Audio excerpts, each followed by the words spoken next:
following is an excerpt from Los Angeles Lakers member Jared Dudley's book on the bubble. He says, "We think it's disrespectful for Paul George, who hasn't even won, to put himself on the level of LeBron James and Anthony Davis. This motivates us." That was in reference to the Battle of LA and all that talk last season. Now, I think Larry David would refer to Dudley's book as more a pamphlet.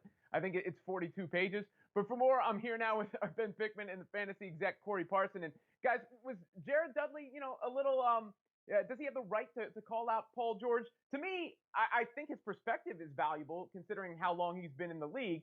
But it's not like Paul George is some sort of scrub either.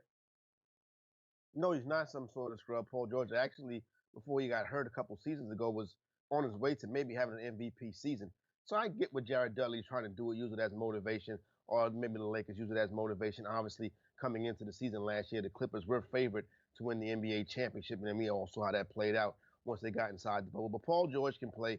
Jared Dudley was using it as motivation. The question that I have, Robin, is Jared Dudley still in the NBA this season?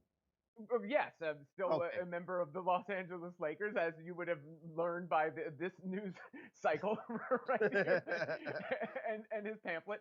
But and I get it, like that's that chip on your shoulder thing, trying to find a little bit of an edge. The one logical flaw I find in the point, Ben, is that he had already put Anthony Davis on the same level when Anthony Davis hadn't won the title. If he wanted to have LeBron and Kawhi on the level, what separated Paul George from AD?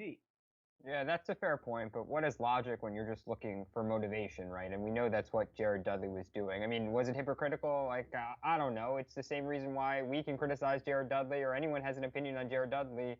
It's the same reason that allows him to criticize Paul George, right? Like, this is how the cycle works, and this is just everyone's opinion, and he's looking for motivation just like you're looking for content and other people are looking to fill their sports radio shows, right? I'm fine for George to take it as disrespect, and I'm fine for Jared Dudley to say it. I guess in this conversation, I most side with Tyronn Lue, the coach of the LA Clippers, who, when asked about it, he basically said, "Who cares?" Right? I think that's kind of how I feel. Who cares? Well, I mean, there's lots of readers out there who care, Ben, and this is the hot item, the Jared Dudley, fresh off the presses.